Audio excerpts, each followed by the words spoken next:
Good morning. When I first started coming to this church 40 years ago, I never expected that one day I would give a presentation. I also never expected that one day I would write a book, Project Opikihiwawin and the Sixties Scoop.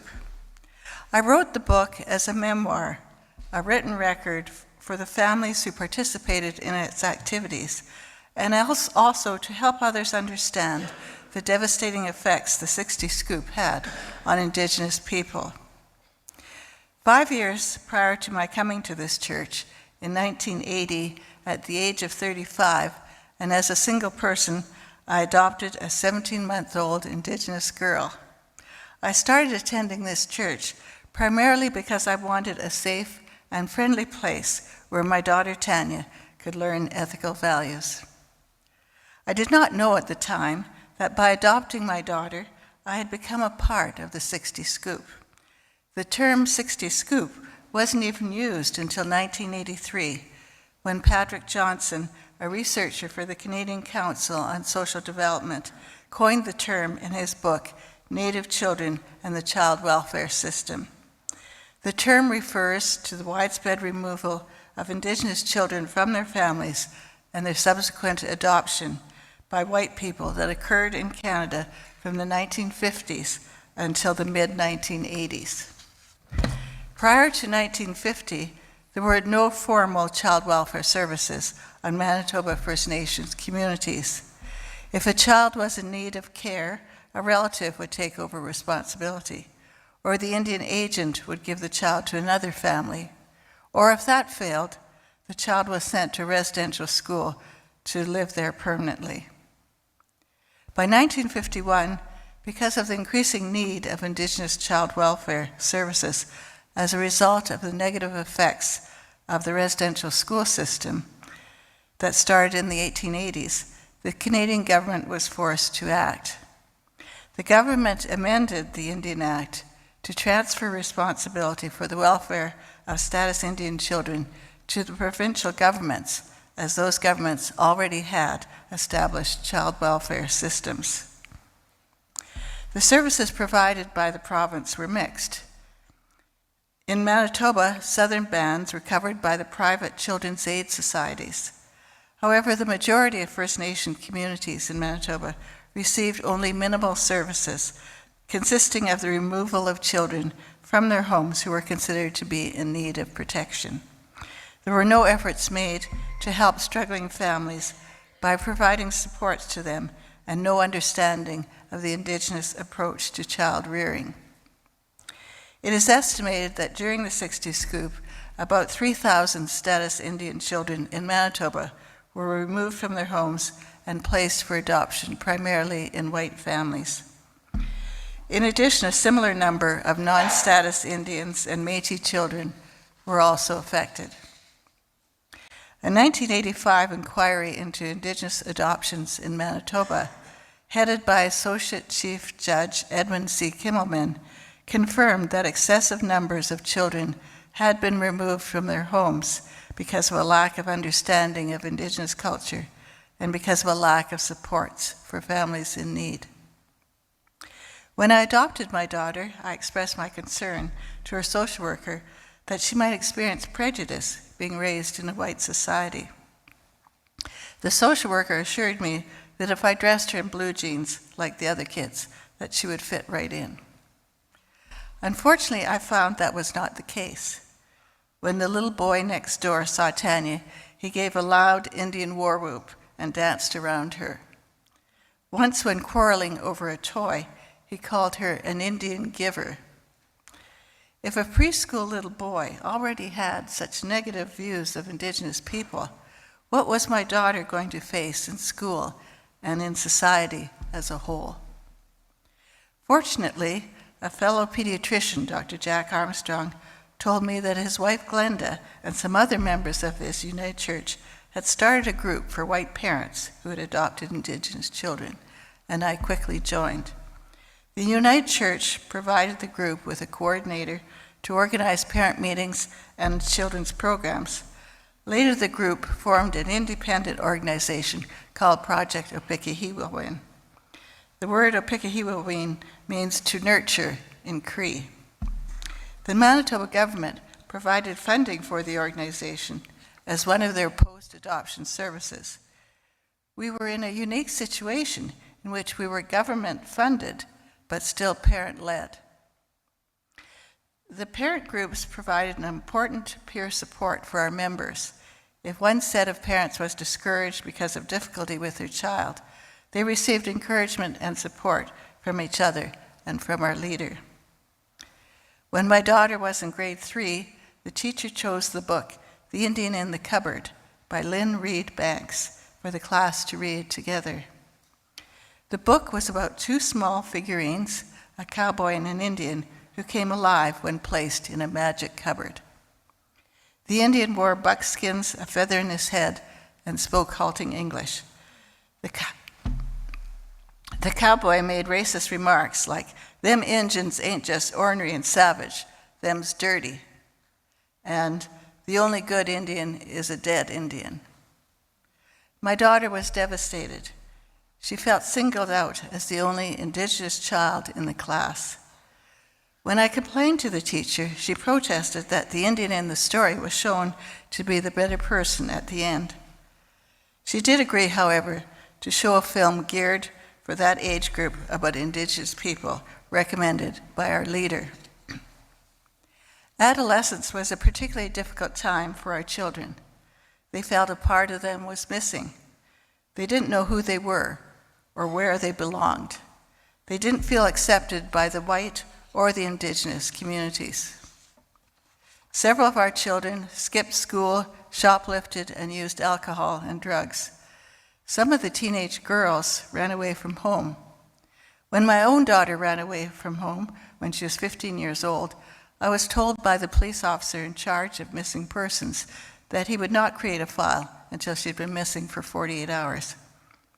After 48 hours, I was told the police would keep an eye out for her, but would not advertise that she was missing, because he claimed that would only encourage gangs and pimps to look for her. Instead, members of Project Opikihiwawin searched for the missing child. If the girl did not want to return home immediately when she was found, she would stay with another Project O family for a while. My own daughter stayed with another adopted Indigenous girl who at 21 was already married and had 2 little children until she was ready to come home. Today, after the murder of Tina Fontaine, a 15-year-old Indigenous girl in 2014, and the 2019 National Inquiry into Missing and Murdered Indigenous Women and Girls, the police response is more robust, with widespread publicity of the missing person and groups like the Bear Clan actively searching for them. Education about Indigenous people was an important component of our parent groups. Doreen Hunter, who some of you may remember, a longtime member of this church, spoke about the Canadian Alliance in Solidarity with Native Peoples, or CASNIP, a group of both white and Indigenous people that organized programs for Indigenous inmates at Stony Mountain Penitentiary. Beatrice Cullerton, best known for her novel In Search of April Raintree, was publisher of Pemmican Publications. Our children enjoyed many of the stories about Indigenous children published by them. Dr. Emma LaRoque, a University of Manitoba professor, spoke of the misrepresentation of Indigenous people in Canadian history. And Reverend Stanley McKay Jr., moderator of the United Church of Canada from 1992 to 1994, spoke of the common ground between Indigenous spirituality and Christianity. The children's program was held on Saturday afternoons for 4 weekly sessions twice a year. The children learned Indigenous legends, games, songs, dances, and drumming. They were also taught beading and leatherwork. Family activities, usually centered around family potlucks and barbecues, where adopted and biological children, parents or grandparents, would all come together to enjoy each other's company. There were also trips to pick sweetgrass and sage to attend powwows, and to visit a sweat lodge. In 1989, a group of us spent a weekend at Fisher River Cree Nation. The children were expecting the Hollywood version of Indians with tomahawks, war paint, and feathers. My daughter expected the people to be living in teepees. Our children were astonished that the children there looked, acted, and dressed just like them. The white parents were surprised the Indigenous parents had the same concerns about their children as we did. Our favorite activity was our annual weekend retreats at Camp Arnez that usually took place in February. About 70 people would come together along with an Indigenous family. We had teaching sessions about Indigenous subjects, but also plenty of time for fun. Outreach was an important part of Project Opikihiwawin. Edmonton, Vancouver, and several Ontario cities started modified versions of Project Opikihiwawin after consulting with us. We participated in workshops, conferences, and educational forums. Pamphlets about our group were sent to parents, to doctors' offices, and a newsletter was published 3 times a year. We were members of the North American Council on Adoptable Children, and our coordinator and some of our children made presentations at their annual meetings. Today, our children are middle-aged, with children and even grandchildren of their own. In general, they are comfortable with who they are.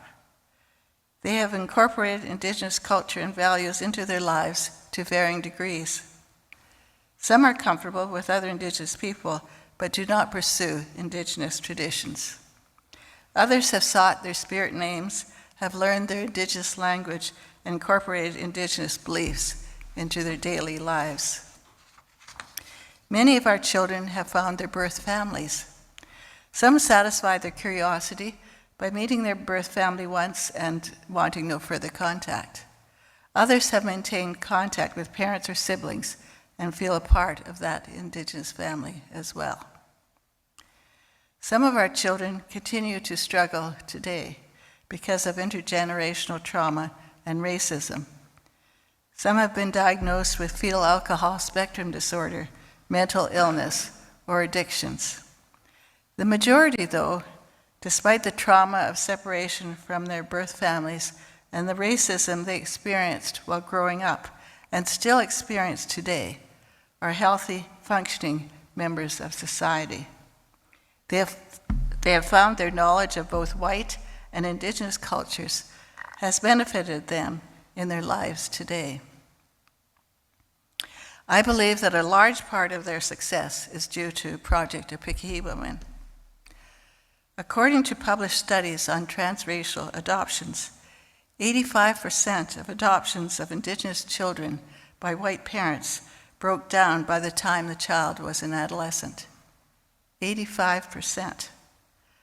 I'm aware of only one adoption breakdown in the many families who participated in Project Opikihiwawin, and that teenage girl became a part of another project family. The vast majority of our adopted children continue to remain close to their adopted families today.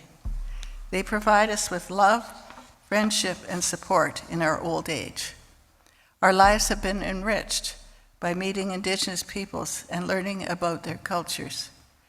We regard ourselves as allies of Indigenous groups and work towards dismantling the systemic racism that still exists in our society today and continues to adversely affect our children, grandchildren, and great-grandchildren.